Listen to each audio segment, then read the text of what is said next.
이번 주와 다음 주는 사랑에 대한 아주 짧은 두 편의 설교를 여러분하고 나누려고 하는데, 오늘은 우리를 향한 하나님의 사랑, 다음 주는 하나님을 향한 우리의 사랑을 살펴보려고 합니다. 오늘 제목이 사랑의 다른 맛이라고 하는 제목입니다. 제가 이번 주간에 월요일부터 목요일까지 한국 선교 지도자 포럼에 초청받아 3박 4일을 다녀왔습니다. 미주에서 또 인터내셔널 미션 보드라고 미 남침 내외 전 세계에서 가장 큰 선교 단체입니다. 총재와 그 여러 팀들이 한 열 몇 분 오셔서 우리 한국 선교 지도자들과 함께 포럼을 하는 곳이었고, 참 많이 배우고 왔고 또 말씀도 전하는 기회가 있었습니다.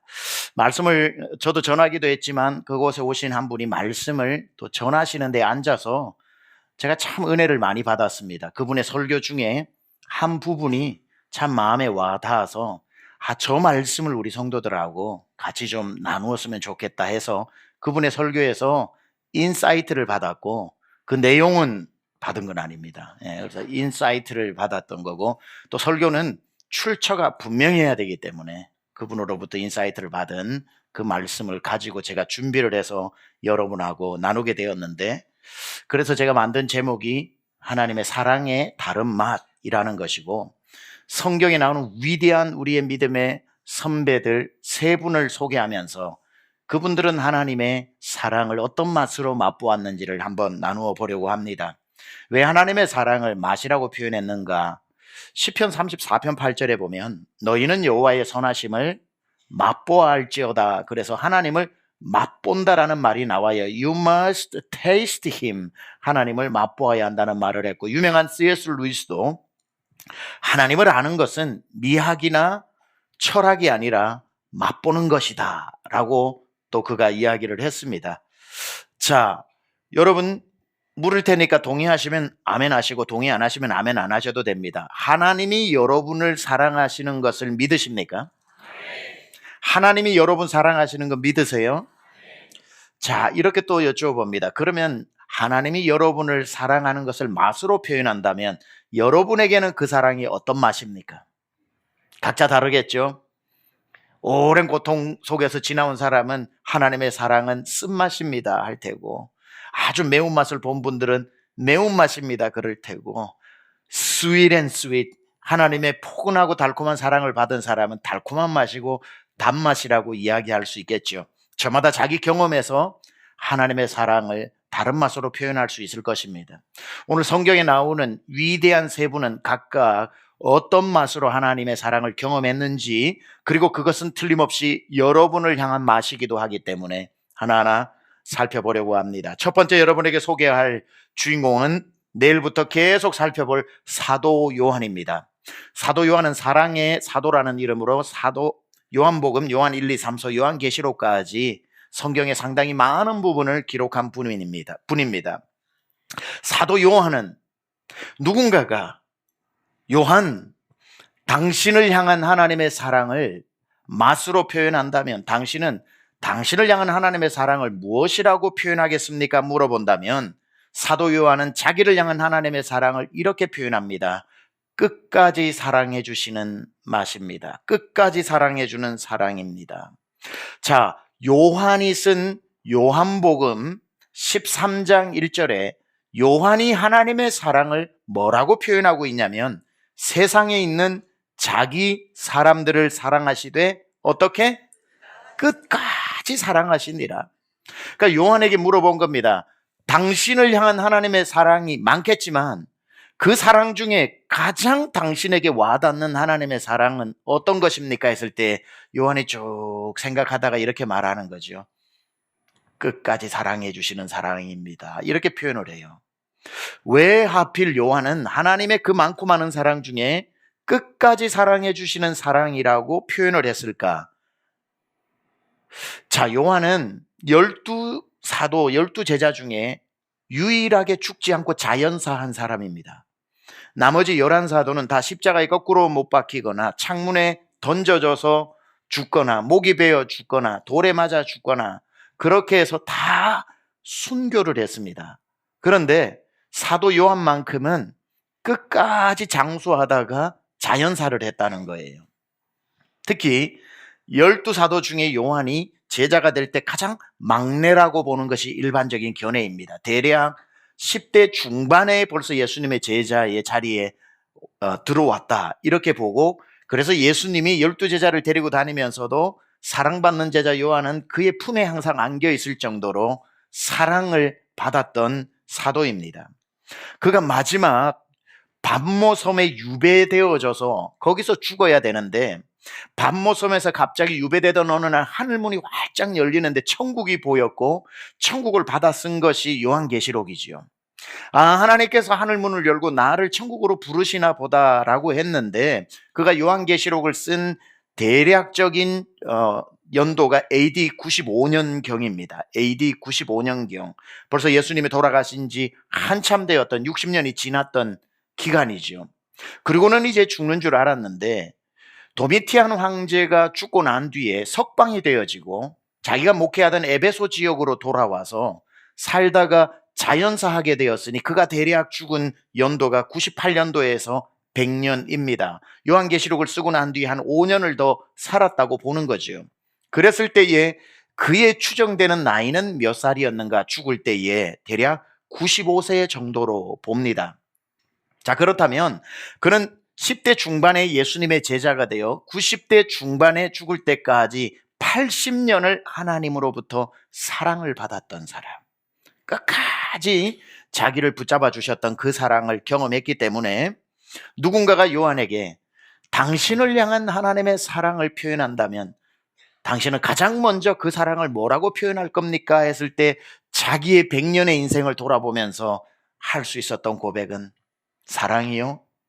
그분의 사랑은 끝까지 사랑해 주신 사랑입니다. 이렇게 말을 하면서 그가 요한복음 13장에 세상에 있는 자기 사람들을 사랑하시되 끝까지 사랑하시니라. 이것은 요한이 자기 인생 전체를 다 통틀어 경험하고 난 뒤에 고백한 하나님의 사랑의 맛은 끝까지 사랑입니다 라고 고백합니다. 여러분, 이 사랑이 여러분을 향해 있다는 것을 아십니까? 하나님은 여러분도 끝까지 사랑하시는 분임을 믿으시기 바랍니다. 여러분을 향한 하나님은 중도에 포기하거나 중도에 변하는 사랑이 아니라, 여러분을 중학교 때 불렀던, 여러분을 군대에서 불렀던, 시집 와서 불렀던, 여러분을 언제 불렀던지 간에 여러분 이제 이 세상 떠날 때까지 하나님은 끝까지 사랑해 주실 것입니다. 여러분이 이 자리에 나와 예배하는 것은 여러분이 하나님을 포기하지 않은 게 아니라 하나님이 여러분을 포기하지 않아 이곳으로 부르신 줄 믿습니다.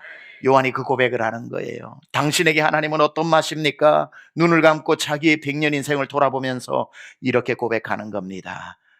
자기 사람을 사랑하시되 그분은 끝까지 사랑해 주시는 그 사랑 때문에 내가 이곳까지 왔다고. 여러분을 향해 변치 않는 사랑을 경험하시길 축복합니다. 두 번째, 여러분에게 소개하고 싶은 사람은 베드로입니다. 우리가 잘 아는 베드로에게 누군가가 물어봅니다. 베드로, 당신에게 있어서 하나님은 어떤 사랑의 맛입니까? 당신에게 베풀어 주신 하나님의 사랑을 한마디로 표현해 보십시오 라고 하면 베드로도 역시 사랑이요 하면 눈을 감았겠지요. 자기가 살아온 삶을 주마등처럼 스치고 지나가는 생각들을 다 더듬어 보면서 그가 하나님의 사랑의 맛을 이렇게 표현합니다. 하나님의 사랑은 허물을 덮어주는 사랑입니다. 허물을 덮어주는 사랑입니다. 베드로는 고난받는 백성들에게 베드로 전서를 씁니다. 베드로 전서는 베드로가 쓴 거예요. 베드로가 성도들에게 이런 사랑, 하나님의 사랑이 어떤 사랑인지를, 자기가 경험한 사랑을 소개하는데 베드로전서 4장 8절에 베드로는 하나님의 사랑을 이렇게 표현하고 있더라고요.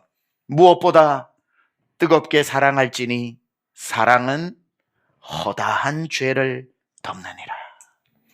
베드로에게 있어서 베드로여, 사랑이 뭡니까? 한번 정의를 내려보십시오라고 하면 사랑은 허물을 덮어주는 겁니다.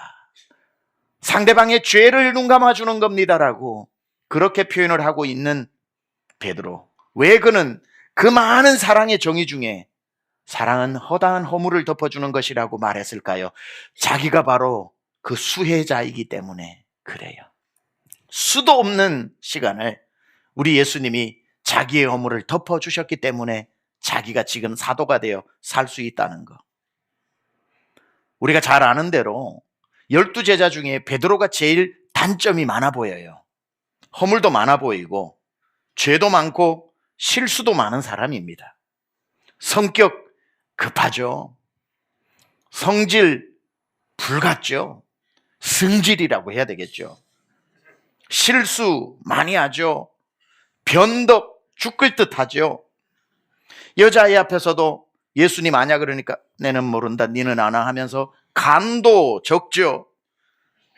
어젯밤에는 예수님 옆에 있을 때는 칼 들고 여기 있는 사람 다 버릴지라도 나는 안 버립니다 호언장담하는데 5시간 후에 여자아이 앞에서 내는 모른다 니는 아나 하니 냄비 같은 성격이지요.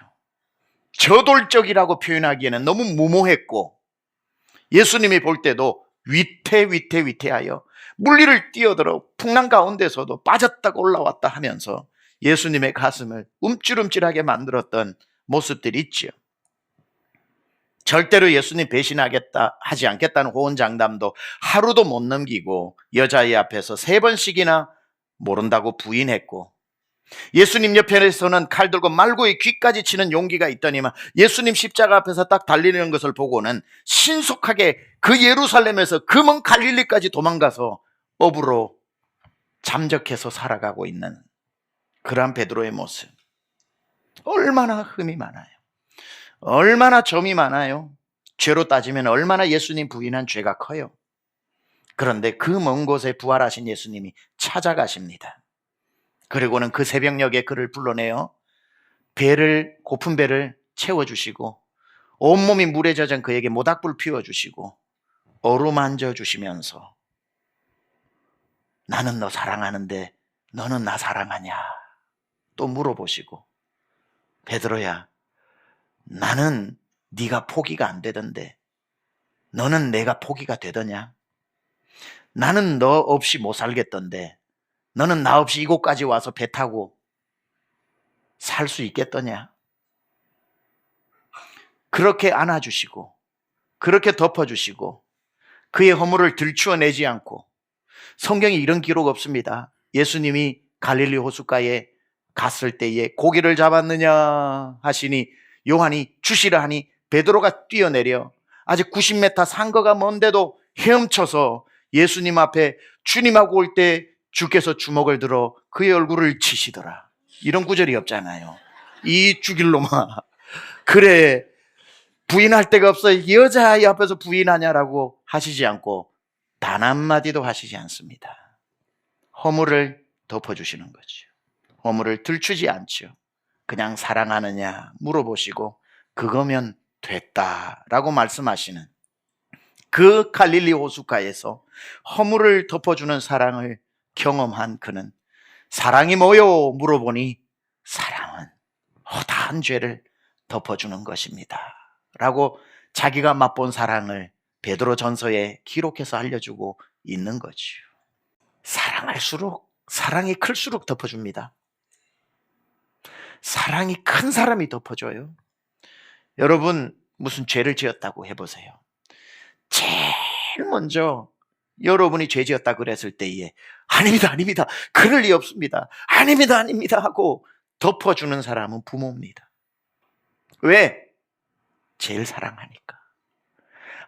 아무리 여러분 격없이 지나고 진짜 여러분 서로 무슨 혈맹을 맺은 친구라도 여러분 흠이 드러나면 도매금으로 넘어갈까 봐 거리 두고 그리고는 자기들 친구 불러 모아가지고 언제 나랑 친했냐는 듯이 저놈 내가 언제 저래도 저럴 줄 알았다고 오히려 나를 안주거리 삼고 내 허물을 더 크게 증폭시켜 소문내고 조금이라도 유명한 사람은 기사를 써서 기사에서 증폭시키고 세상은 잘 나가는 사람 허물 하나만 티끌만 보여도 대들보처럼 만들어가지고 들추어내는 게 세상이고 친구들도 내 앞에서는 아이고 아닐 거야 네가 그럴 리 없어 하고는 바로 돌아서서 시간 돼 커피나 한잔 하지 술 한잔 하지 불러가지고 아유 그놈 언제가 내가 저렇게도 저렇게 될 줄 알았다고 자기가 제일 먼저 소문을 내는 게 세상의 사랑이고 세상의 우정이고 세상의 의리 아닙니까? 잘못했을 때에 이 세상으로 따지면 유일하게 그 사랑 다 덮어주고 그 허물 다 덮어주고 그거 다 자식 잘못 아니라 내 잘못이라고 끌어안는 사람 부모밖에 없잖아요. 사랑의 크기가 클수록 덮어주는 거거든요. 그렇다면 가장 우리의 허물을 덮어준 분은 예수님 아닙니까? 부모가 덮어주는 것보다 더 세게 덮어주셨어요. 부모는 아닙니다 정도 해줄지는 몰라도 예수님은 그 허물을 대신 짊어지셨잖아요. 그 죄를 짊어지셨잖아요. 내가 받아야 될 죄, 내가 받아야 될 추문, 내가 받아야 될 그 모든 잘못, 내가 받아야 될 그 허물을 예수님 십자가에 다 짊어지고 자기가 대신 죽으시고 우리를 용서해 주시고 허물을 없게 만들어 주시고 점도 흠도 없는 자로 만들어 주셨으니 부모의 사랑을 하나님의 사랑에 또 갖다 댈 수가 없는 겁니다. 하나님은 오늘도 우리의 허물을 덮어주시기 때문에 우리가 이 자리에 허물 없는 것처럼 위장하고 변장해서 나와 앉아 있을 수 있는 거예요. 저는 오늘도 하나님이 여러분을 얼마나 사랑하셨으면 우리를 행한 대로 갚지 아니하시고 우리의 허물을 눈 감아주시고 덮어주시고, 아니 덮어주는 정도가 아니라 자기가 짊어지시고 우리를 지금까지도 사랑해 주시는 그 사랑, 그 맛을 오늘 볼 수 있는 여러분 되시길 축원합니다. 세 번째 여러분에게 소개하고 싶은 주인공은 바울입니다. 바울에게 누군가가 묻습니다. 사도 바울이요, 당신에게 하나님은 어떤 사랑을 주셨습니까? 당신이 하나님의 사랑을 표현한다면 제일 먼저 하나님의 사랑을 뭐라고 표현하실 겁니까? 라고 말했을 때 그가 고린도전서를 쓰면서 사랑을 집중으로 넣어놓은 게 고린도전서 13장에 가장 먼저 하나님의 사랑을 그가 표현한 것은 자기 인생으로 하나님의 사랑을 맛본 사랑을 제일 먼저 소개하는 겁니다. 내게 하나님의 사랑이 무슨 맛이냐고요? 사랑은 오래 참아주는 것입니다. 사랑은 오래 참아주는 것입니다. 사랑은 언제나 오래 참고, 그 유명한 사랑장에 제일 먼저 등장하는 게 사랑은 오래 참아주는 거다. 여러분, 바울이 사람 죽인 살인자였습니다. 아시죠? 스데반을 죽인 주동자였습니다. 우리는 성경을 대충 읽으면 사람들이 돌 던질 때 바울이 방관자처럼 옆에서 옷이나 지키고 있었던 사람으로 착각합니다.